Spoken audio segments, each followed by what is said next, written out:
Hello, my name is Tech, and today I got my Galaxy S5 in the mail. So let's take a look what's inside the box. Alright, so we got our Galaxy S5. It comes with this sort of nice box that looks like it's wood, but it's not. It's paper, but it's still nice, pretty nice design. We're gonna pop it out from the slide. So the box looks like this, nothing special. However, it's a pretty neat box. Once we pop the cover, you'll find your Samsung Galaxy S5 Quick Start. You got the phone still wrapped up under the box here. Take it out. We have our SIM card from AT&T because this is an upgrade phone. We have our manual. Inside we have USB 3.0. This is something new in Galaxy S5 that you will not find in S4. Of course, you could see by its blue color. You can still use your micro USB from previous phones or car charger.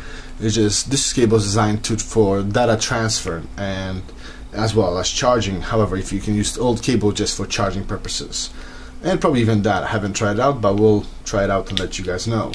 Then we have our Galaxy headphones. You can see it comes with extra spare buds just in case you ruin the old ones, that's nice. We have our 28 mega amp an hour battery from Samsung, and we have our standard AC adapter from Samsung.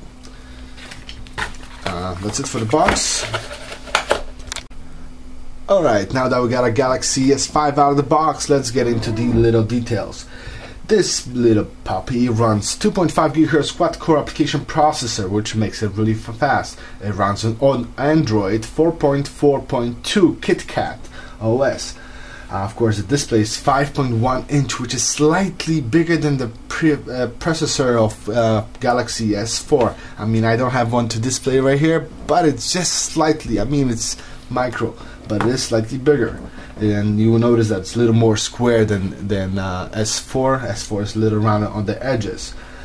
Next thing you know, this is a 16 GB. As far as I know, Samsung hasn't announced or started selling 32 GB phones yet. However, I went to the store, I went to the Micro Center, and I picked up 64 GB Toshiba microSD HC memory card, which this one actually supports at 30 megabytes per second.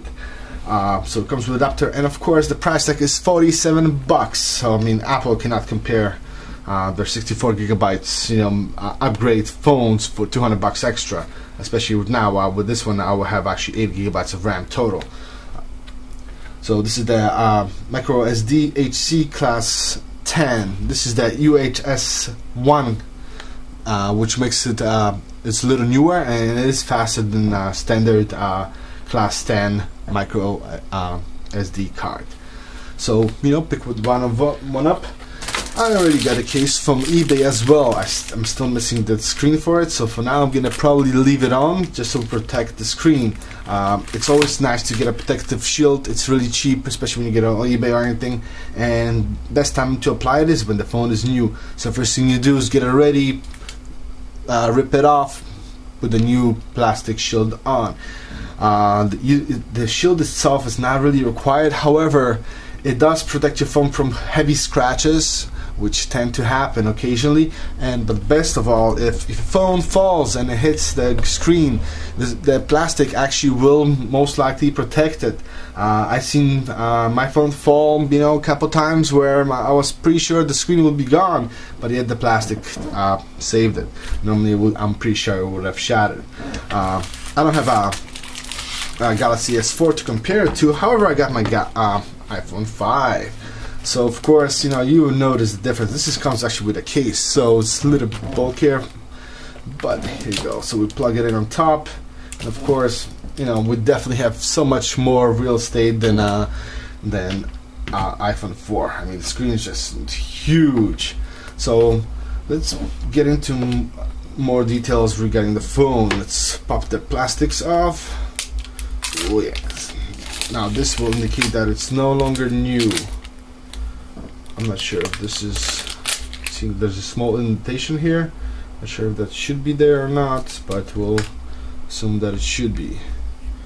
Alright, so the USB connector is actually covered, unlike processors, but this is because it's sort of waterproof or water resistant. Alright, before we turn it on, let's go over some of the buttons on the phone itself. On the left side you have a volume up and down. On the top you have your infrared, you got your headphone jack. On the right you have your power button, and of course you got your fingerprint scanner. On the bottom, of course, you got your microphone on the left and your USB 3.0 connector. On the front you have your 2.0 megapixel camera, and on the rear you have 16 megapixel camera, and of course your fitness sensor as well. To open up the phone, right where next to the power button, you will see a little pinch where you can actually put your fingernail in and just snap it out. So right off the back, I can tell you this is really light and it looks pretty cheaply made. However, one thing you can notice that there's a gasket all around to actually protect your internal components from water. That's how they claim that the phone itself is water resistant. On the inside, you get your standard phone. You know, there's some kind of connectors here, probably from manufacturer's diagnostics. You have your microSD card slot right under the SIM card slot. So notice that this is not the micro or whatever it's nano micro SIM card that is being used here. It's a regular card, which is nice because actually the nano SIM card is actually pretty hard to get in different countries if you're traveling and you want to use the phone overseas. So let's get the battery out. Let's plug this baby up. I'm not going to put in SIM card yet or the micro SD cards just yet. However, let's plug it in and see what's going on. So once you have the battery in, I'm just going to pop out the back cover in. So just snap it in around. Oh yeah. Alright, let's power this baby up. Notice I'm gonna leave my front screen until I get my shield so I can replace it. So, power's on.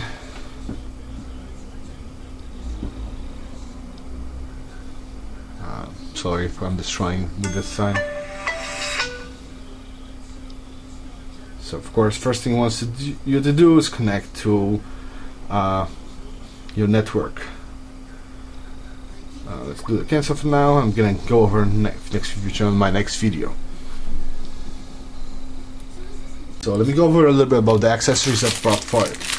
So this is a case for the Galaxy S5 that I bought off eBay. It arrived just in time for my phone. So nothing fancy. However, you know, that's $6 from eBay, which is, you know, pretty fair priced. Of course, you got your micro SD card. Of course, you know, if you don't believe me, the price tag is right there. It's $46.99. So, you know, this is for 64 gigabytes. This is definitely a bargain, you know, compared to iPhone. And of course, like I mentioned, the size itself, it's a lot bigger than your iPhone 5. I mean, look at the screen. Even the colors are just so much brighter.